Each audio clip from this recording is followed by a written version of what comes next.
Salut, je suis heureux de vous accueillir aujourd'hui pour la présentation du smartphone le Gionee S11. Alors c'est un peu particulier parce que d'habitude je vous présente des smartphones qui sont en vente dans les boutiques Phonedroid.fr et Chinadroid.fr. Là, Gionee est une marque en fait qu'on surveille depuis un petit moment, on est rentré en contact avec eux. Ils nous ont envoyé des smartphones, des échantillons de test pour pouvoir les tester, pour pouvoir nous faire un avis là-dessus, car on se demande justement si oui ou non on va intégrer cette marque dans notre catalogue. Donc c'est pour ça que c'est important de nous dire en fin de vidéo ce que vous pensez de cette marque, de ce modèle. Enfin voilà, lâchez-vous, donnez-moi votre avis, on sera impatient et curieux de les lire. Donc là, dans cette vidéo, on va procéder au déballage de la boîte pour voir son contenu. Également, vous montrer le smartphone, enfin son design surtout, parce que sur le test du blog, c'est pas évident de se rendre compte. Sur une vidéo, c'est un peu mieux. Et puis vous montrer rapidement le fonctionnement de l'OS, car c'est une surcouche que nous ne connaissons pas très bien. Voilà. Donc de toute façon, en dessous de la vidéo, vous avez le lien qui vous mènera à l'article, au test complet qui est dans le blog, et je vous donnerai aussi toutes les caractéristiques du smartphone. Voilà. Allez, on attaque de suite le déballage de la boîte. Donc la boîte plutôt propre, soignée au niveau du design. Voilà, bon, ça reste une boîte avec un petit rappel des caractéristiques. On va regarder ça vite fait. Donc on a un grand écran de 5,99 pouces IPS LCD avec une vitre Gorilla Glass 3 avec des bords 2,5D, donc des bords légèrement arrondis. C'est une définition qui est Full HD plus 2160 par 1440. On a un dual caméra de 16 plus 8 millions de pixels pour l'avant, et à l'arrière 16 plus 5 millions de pixels avec un flash LED. Par contre, pardon, l'origine de ces capteurs n'a pas été précisée. En mémoire, on a 6 Go de RAM plus 64 Go de stockage. Extensible avec une micro SD de 256 Go. Donc à savoir que le smartphone a un tiroir double SIM, double nano SIM. Par contre, il faudra faire un choix entre la deuxième SIM ou la carte SD. On est sur un OS donc qui tourne sous Android 7.Nougat avec une surcouche Amigo 5.0. La batterie 3410 mAh. Donc il faut compter, enfin moi avec mon utilisation, j'ai eu le droit à une journée et demie. Voilà, mais vous êtes garanti d'avoir au moins une journée complète d'utilisation. Le CPU, c'est le MediaTek Helio P23 8 cœurs qui est cadencé jusqu'à 2,5 GHz. Dual SIM, je vous en ai parlé. On a le Bluetooth, le Wi-Fi, pas de norme AC, dommage. Face Unlock, c'est annoncé, mais par contre, je n'ai pas réussi à le mettre en route. J'ai même pas trouvé l'option dans les paramètres. Donc peut-être à venir sur une prochaine mise à jour, peut-être avec Oreo. Ça, je ne peux pas vous le dire pour le moment. Voilà. Donc, le smartphone.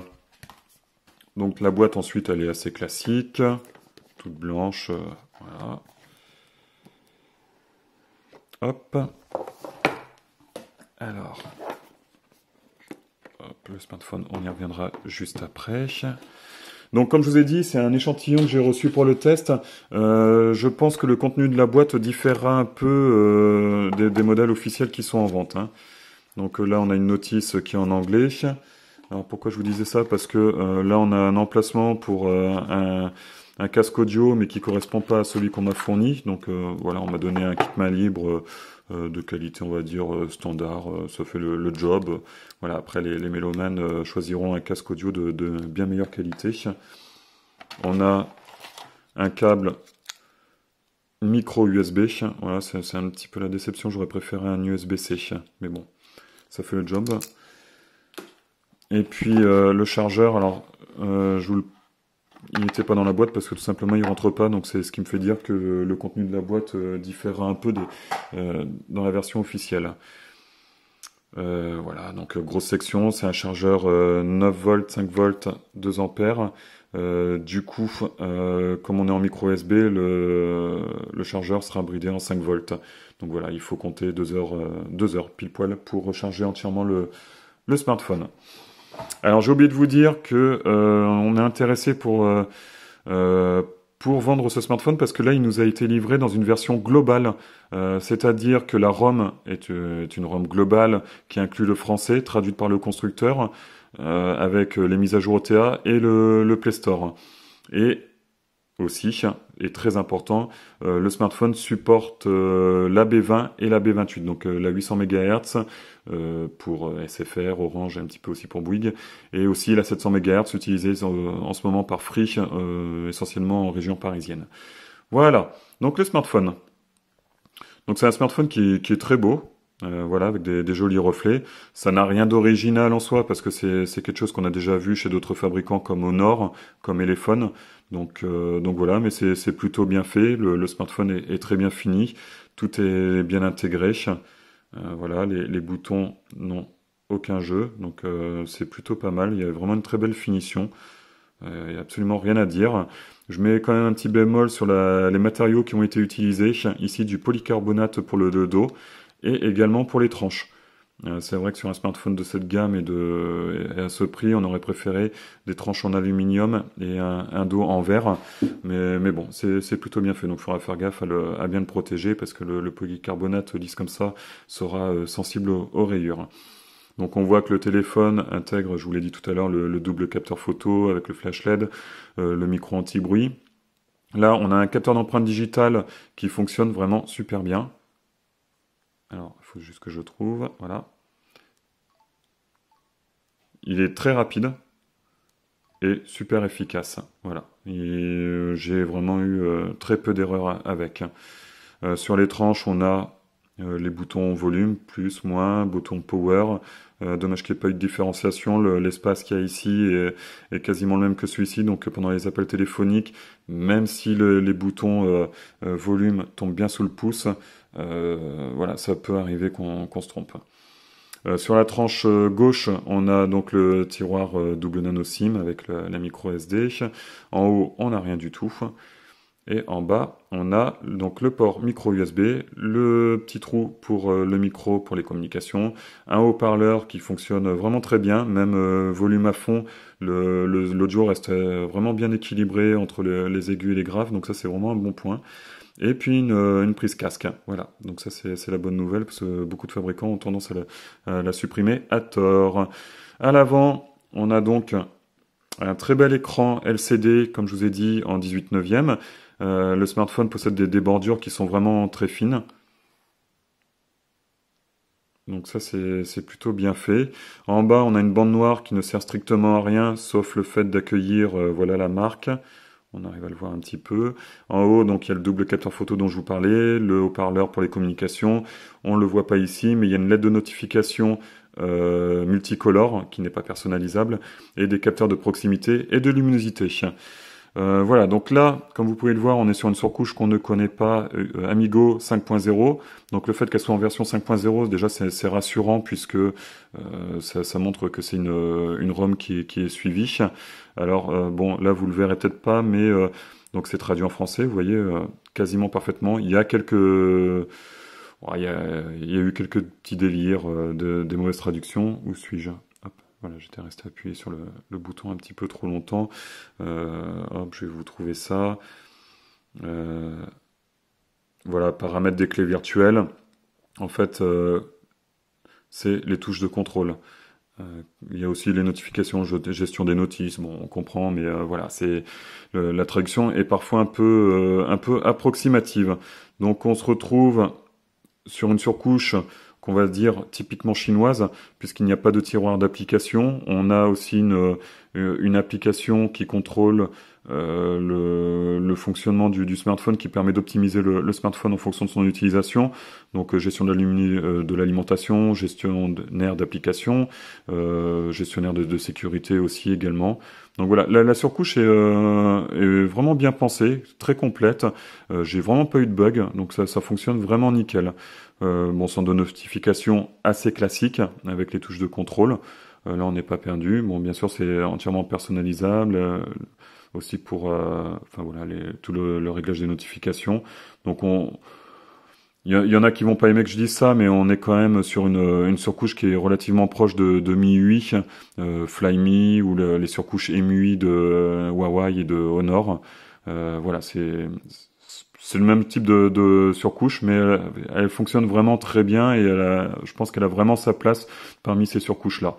Qu'est-ce que je peux vous dire de plus que j'ai aimé dans le fonctionnement de cet OS? Bon, on va faire un petit tour dans les paramètres.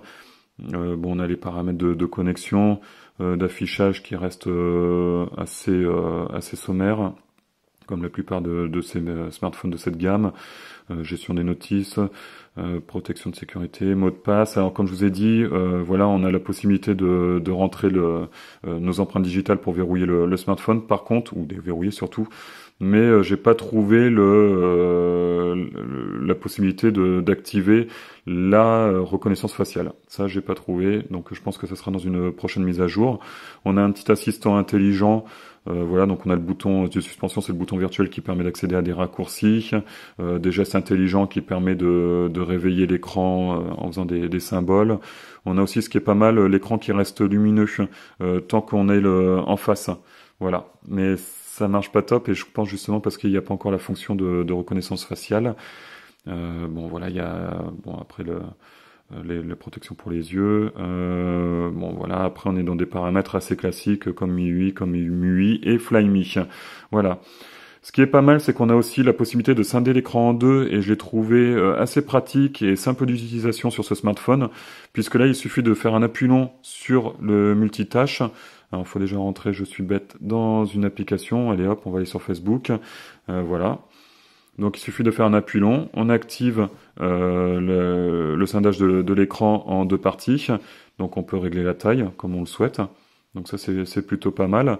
Ensuite, donc là on a l'application qui était déjà ouverte en haut, en bas il nous propose de rechercher une autre application dans le multitâche, voilà, ou alors sinon aller dans les applications qui sont compatibles avec ce mode, parce que bien sûr il y a des applications qui ne le sont pas. Donc voilà, après il suffit d'aller dans une autre application.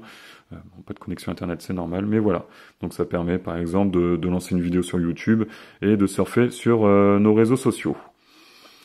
Voilà, bah sinon après sur les autres caractéristiques du smartphone, le Helio P23 fonctionne vraiment très bien. Hop, ah oui, voilà. Je patauge un petit peu, désolé. Oui, donc au niveau des performances avec le Helio 23, on est sur un très bon niveau de performance. Suspense, voilà, quasiment 78 000 points. Donc pour un smartphone de milieu de gamme, c'est vraiment très bon. J'ai utilisé Real Racing 3 pour tester les performances avec pas mal d'applications ouvertes dans le multitâche et ça fonctionne vraiment très bien. Donc aucun souci à ce niveau-là. J'ai pas eu de ralentissement. J'ai eu quelques lags dans le jeu, vraiment quand il y avait beaucoup de concurrents dans des virages, quand ça freine tout ça, mais c'était vraiment à peine perceptible et ça n'a pas nui à l'expérience du jeu. Voilà, bah sinon après il y a aussi également les photos. Alors les photos c'est un bon point pour ce téléphone, notamment le capteur avant que j'ai beaucoup apprécié. Alors d'habitude je suis pas du tout selfie, mais là ça marche plutôt pas mal. Voilà, donc on peut prendre des photos avec l'effet bokeh à l'avant. Bon, le sujet n'est peut-être pas un top modèle, mais c'est pour vous montrer la qualité de l'effet bokeh. On a vraiment un découpage qui est très net et ça met particulièrement en valeur le sujet. Donc moi, vous apprécierez ou pas. Voilà, sinon après ça... Hop, pardon. Sinon après ça permet de faire aussi des selfies sans cet effet bokeh qui sont plutôt pas mal, assez bien réussis. Voilà. Je vais chercher... Oh là, j'appuie sur tous les boutons en même temps, ça va pas. En extérieur aussi, c'est pareil. Voilà, donc photo normale et photo avec l'effet bokeh.